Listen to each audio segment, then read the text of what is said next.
It's time for another edition of Lewis at Large with Warner Lewis. 60 minutes of smart talk radio with interesting guests from all walks of life begins right now. So sit back and enjoy. And now, from the flight deck, here's your host, Warner Lewis.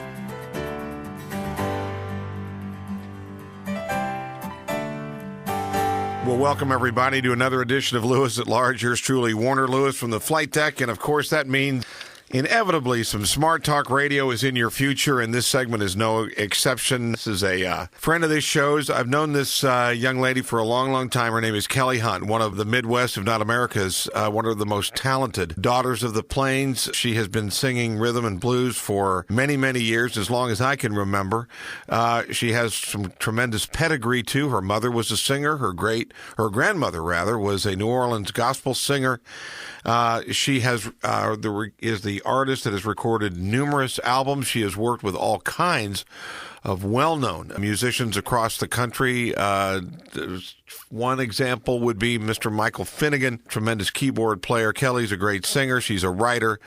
We have talked with her before. There's a recent release called Gravity Loves You, released in 2011. She is also preparing to embark upon a new studio venture, which we will talk about in detail. And not only that, but I'm sorry, I don't care. She's gorgeous, too. Kelly, how are you, my friend? Thank you, Warner. Yeah, again, I thought I know you'd like that. But anyway, how are you? I'm great. I am just, I'm in the middle of a big creative time, getting ready to record again, and I've been able to spend some time at home over the holidays, and I'm in a good place there, mister. Good. I'm glad. You know, the last time we talked, you were in the throes. You had just been touring, and I know you spend a lot of time loading stuff in and loading stuff out, and you're on the road a lot. I'm curious, when you said you're ready to record, share with our Lewis at Large listeners, for an artist, how do you know when you're ready? Is that something that is actually planned, or is it something that songs come to you and you work on them, you say, okay, I'm ready now to commit them to vinyl, so to speak? Well, that's a great question, and I've actually never been asked that before. Good job, brother. Well, what happens for me, I am a songwriter, and I record and perform primarily my own material that I've written or co-written, and so I always have a body of work that's in process. And when a new record comes out, new recording, I tour in support of that year-round, and sometimes for a couple of years. With Gravity Loves You, we had a good couple of years of touring just in support of that record, and it still got, a lot of good life to it. But in the meantime, I've written all this new material, so with the life of any recording, you want to follow up as soon as you can, and sometimes that's possible, and sometimes that's not. But we knew, we meaning my husband is also my business partner, and I, who's my manager for over 20 years now, we knew that we wanted to get started on the new CD shortly after the first of the year, because it helps with just getting my material out there. It helps with our touring. I tour North America. I do mostly North American and European dates, so and a lot of music festivals. And I feel ready when I've got the material to back it up. Last time when I recorded 20 songs, and we picked 12 of those.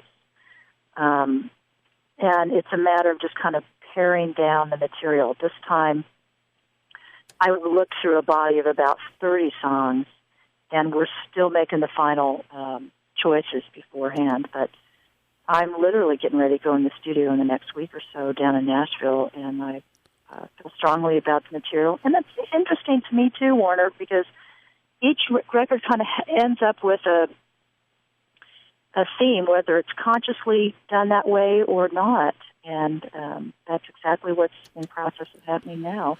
So it's an interesting cycle for me to be in. Well, you are, I know you are a performer, but I also think I guess from where I sit, I see you first really as a songwriter and a singer. And I'm wondering kind of, as a songwriter and a singer, is, are you more at home in front of an audience, or do you feel really at home in the studio? And how do you approach them differently? Because one, I would assume you're reacting to an audience. The other is very personal, very introspective, and you and a producer, maybe and a few other musicians, share some differences there. And how do you see it? Well, I think, when I'm out performing, I'm my own music director, so, piano is my primary instrument, guitar is my secondary instrument, and I have a great band that tours with me based out of Nashville and Detroit. When I'm in front of an audience doing this material, many times, especially at the larger festivals, there's going to be a good portion of that audience that is not familiar with what I do. So I'm really there to do everything I can to help them kind of get to know me and have a great time and walk away just hopefully stunned in a good way. When I'm in the studio, I am extremely comfortable in the studio. That's kind of I feel very at home there. Sometimes even more so than in front of audiences, because I can really focus just on the music. I can, sing several takes if I need to, or I've already done the arrangements. It allows me to be a little bit more introspective and in some ways more focused on the music itself as opposed to, okay, how is this being presented? I get an awful lot of energy from audiences, and I love that, and I appreciate it. It's like a two-way street, kind of. It's a real, I get as much energy from them as they do from me, hopefully, and I do love that. But when I'm in the studio, I have to remember, I want to keep my energy up because I want to do the best performance of whatever that piece of music is that I can. But I don't have to focus in any way on, how I'm dressed, what I look like. Is this being televised? Am I on live radio? How am I being focused on other than just the music itself? So I can set those things aside and really just think about the music. And there's a real liberation in that. It's very liberating, and it also helps me find the best thing that's going to serve that particular song, as opposed to, well, I'm really going to belt this out, or I'm going to worry about, this, that, or the other. No, I'm not going to worry about a thing. I'm going to just do what I'm here to do. And I love both settings. I really love being in the studio. Well, if you just joined us, shame on you. Yours truly, Warner Lewis from the Flight Deck here. We're talking to a good one, one of the Midwest's most talented songwriters, singers, if not America's coast to coast, Kelly Hunt. She has been singing for a long time, recording for a long time, has recorded, performed around the world, and is ready very soon to go back into the studio. As she said, she is ready to go back into the studio. Kelly, before we dive into the new work, when you look back, so to speak, on the body of work that you've done, is it interesting to see yourself? Do you feel you've officially developed as an artist, and are your directions in essence the same and you're adding to them, or do you see some fundamental shifts in how you approach things? Oh, that's a great question. I feel like there's a common thread in everything that I've done that's been presented to the public, starting with, of my first CD in, I think, 1994. And that really reflects, where I was at the time as a writer. But hopefully, just like all of us in whatever it is that we do for our work or whatever our passion is, I feel like, and my wish and my intention is to have grown as an artist. And primarily for me, that means as a songwriter. Secondarily, as a performer. I'm certainly more comfortable now than I was when I first started this. I started performing in front of audiences when I was in high school. I was paralyzed. I was so scared. That those days are over. But I'm certainly comfortable with all of it. But all of that being said, yeah, I think that I've lived a lot and experienced a lot of things and observed a lot of things in our world and grown as a person, as we all do, and that my music reflects that. So if somebody would have heard that very first CD, the self-titled Kelly Hunt CD, and then they fast forward to say, the Mercy CD or Gravity Loves You, I don't think they're going to be shocked at what they hear. There isn't a humongous difference, but the content hopefully has developed in a different way. I have different things to say, and honed my craft, in a real focused way, in a full-time way, thank goodness. So I certainly hope that I've grown as an artist. That's my intention. And every time I get ready to do another piece of work, whether it's record a CD or I've done some scoring for film or I'm getting ready to lead a workshop, whatever that may be, each time I learn something from that and I get inspiration from it, and I put that in and stir it around and come up with something hopefully new and interesting. What would, if suddenly there was no music, what would Kelly Hunt be doing right now? What would you be doing? What's Plan B? What would Plan B have been? If there was no music? Yeah. If I didn't have the option to do that? Yes, ma'am. There wouldn't be a me. I was born with music inside me. I was born to do this, and it's my way of expressing myself. It's what I have to serve. By that I mean it's what I have to give to the causes I believe in, both publicly and privately. And honestly, I can't imagine who I'd be or where I would be without it. So you really don't see Kelly Hunt the tax preparer? Well, if I felt passionately about tax preparation, I would immediately do that. Okay. But I do not. All right, so I'm going to check. Thank God for all those tax preparers out there. We love you. Thank you. I'm going to check that off the list. Okay. One question here, and then we're going to start diving into the new thing. And that is, again, you mentioned that on Gravity, I think you had 20 songs and you pulled 12 of them.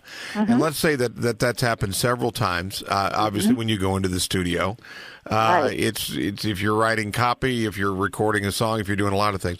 Have you gone back, grabbed some of those rejects, or not even rejects, but let's just say they didn't make the cut, and brought them forward and looked at them again and thought, you know what, I really do like that. I want to include that. Has that ever happened? Well, here's an example. When I recorded Gravity Loves You, one of the songs I did with Sam Bush and Byron House, who are world-class instrumentalists in the bluegrass and Americana world, is a song called Heartland, and it was just the three of us. And it did not end up on the record because stylistically and thematically it didn't really fit with the body of work that we were putting together. But we released it as a single, and it ended up being used at the Flint Hills Discovery Center as the closing song for the film, the permanent installation film that shows there. And it just kind of has taken on a life of its own. So I certainly don't discard those songs, and I don't feel like they're, rejects in any way or not good enough. It's just a matter of do they fit into this particular project. So that's one example of, it was used for another purpose. And that may happen again with something else that we've recorded. Well, as we look to the future, you are engaged. As you said, you're getting ready to head back into the studio, and you've launched a pretty unique Indiegogo campaign.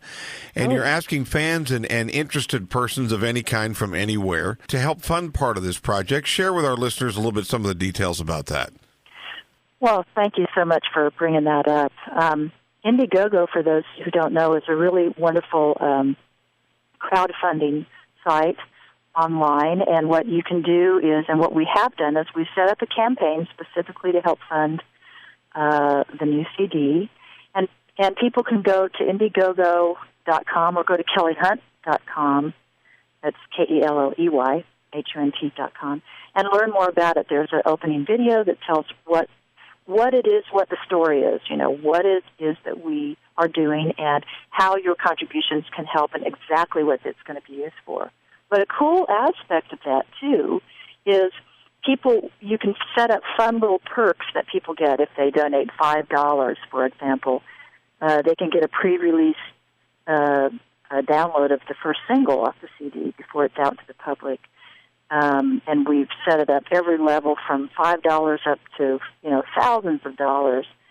And people certainly aren't obligated to take those if they don't want them. But what we found is it gives fans and supporters, like you say, worldwide, a chance to be part of the process, get personally thanked, get some fun gifts directly from us. And we're also going to kind of take them into the studio with us.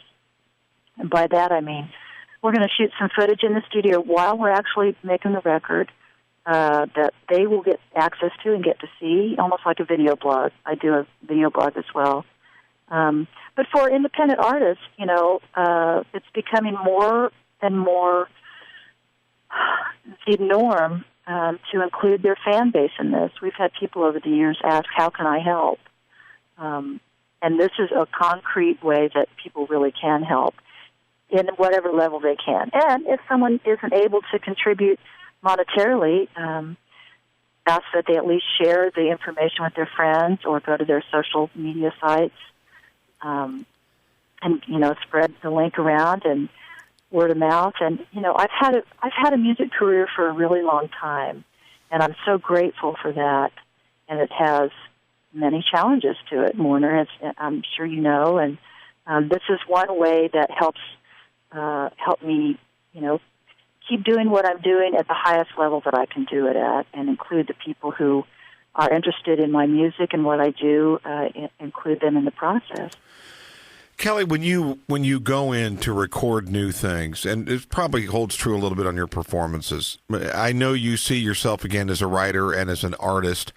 I also know that you've always been very responsive to a fan base, and I'm curious as to if albums or projects are departures for you, thematically, musically, whatever. Is that an intimidating thing and you're thinking, oh boy, the fans are really going to be scratching their heads over this one? Or you just stay true to yourself and what happens, happens? Well, I think so far, I've really not thought about people's reactions, because if I start doing that, then suddenly I'm not doing what I'm here to do authentically. You know what I mean? Yeah. I feel compelled to be the most authentic writer that I can for the time that I'm here on the planet to do it. And so far, so good. Any departures I make, I'm suddenly not going to come out with a classical CD, or I'm not a reggae artist, or, some of those things. I love those styles of music. So there'll be, like I say, there'll be a common thread that runs throughout most of what I do. But no, I can't really think in those terms of how will people react or what will the fan base think, because if I do that, then suddenly I'm just stymied and can't really go forward. So yeah, I have to really set that aside. Well, obviously you've got a lot of energy. Is it kind of a nice break to head to the studio and get off the road for a while for you? Well, it is, yeah, and it's its own. It takes its own energy and focus to be in the studio for a long time, which is what's coming. But the beautiful thing is, I don't have to be traveling every day or every other day, and it really feels like a wonderful luxury to get to record my music. I don't take a second of it for granted, Warner. I really don't. I'm very, very grateful to be doing this. You're a spring chicken, but I also know you and I have been around, I think, long enough to remember the days when an artist or a band would be popular locally. They would play at a bar or a music venue of some kind. They would hope, or maybe it was arranged that a producer or record rep or an artist development person would come see them, and hopefully it would be a good night, and hopefully there'd be a good crowd, and hopefully they'd get take it a step further, and then if they were lucky, they'd get signed, and then we'd go through a recording process, and then an album, the old traditional vinyl album, and hopefully it wouldn't end up in the 59-cent rack at the end of the year. And now the avenues to record, the avenues for distribution, the avenues for exposure are so much greater. To you as an artist, what has that meant? And on top of that, I wonder sometimes, it's wonderful that there's more access for more people. I do wonder sometimes, does that therefore mean that some really bad stuff can get officially recorded? There doesn't seem to be some of the filters, and some of the bar seems to have been lowered in terms of people's ability to record an album. Well, and you're right. The music business has changed drastically, and I have been on a record label for one of the CDs, and I can tell you that there are some pros and some serious cons to that experience. So sometimes it's a careful what you wish for kind of a situation. I think that, fans and music listeners around the world are savvy. They know what they like. They support what they like. And if they get an opportunity to hear something, believe me, it can change the life of that artist. And in that way, I think it's been a really positive thing. I'm sure there were just as many albums that were out back in the day that were really, abysmal pieces of work. Yeah, I know I've got a bunch of them myself. But, and it's also more challenging. Revenue streams coming to artists it's very, very challenging because as songwriters, it's harder to support yourself as a songwriter now than it was maybe 10, 15 years ago because the revenue stream system has changed. But then again, we're able to get the word out to a lot of people through the social media sites. I still tour like a banshee. I mean, I have toured almost year-round all my adult life, which can be exhausting but exhilarating, and I've built a fan base literally brick by brick, and those people are, dedicated and loyal, and they help spread the word.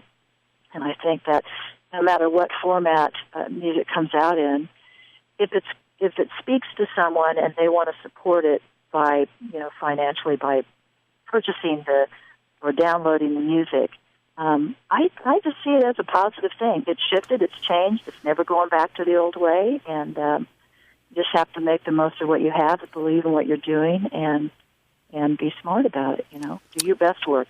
That's all you can do. Well, we've been, we're just about out of time here. We've been talking to one of America's great songwriters and artists, Kelly Hunt, who very happily lives in this area, is getting ready to head into the studio. And you can help her in that effort. We're going to give you a chance to, we'll tell you how you can do that in just a second. Before we finish up here, Kelly, a couple questions. Number one, this is probably one you've been asked a bunch, but share with us, if you would, an artist or two or a band or two that you would love to do a collaboration with in some form. And the other question is, you have fans of all ages, and I'm curious as to when you talk to younger fans, do they look at you differently than fans that are older than you? Or tell us about the dynamics within the audience itself. Mm-hmm. Well, fortunately for me, I really do have a wide variety of audiences, and I found that really young artists, especially young women, are interested in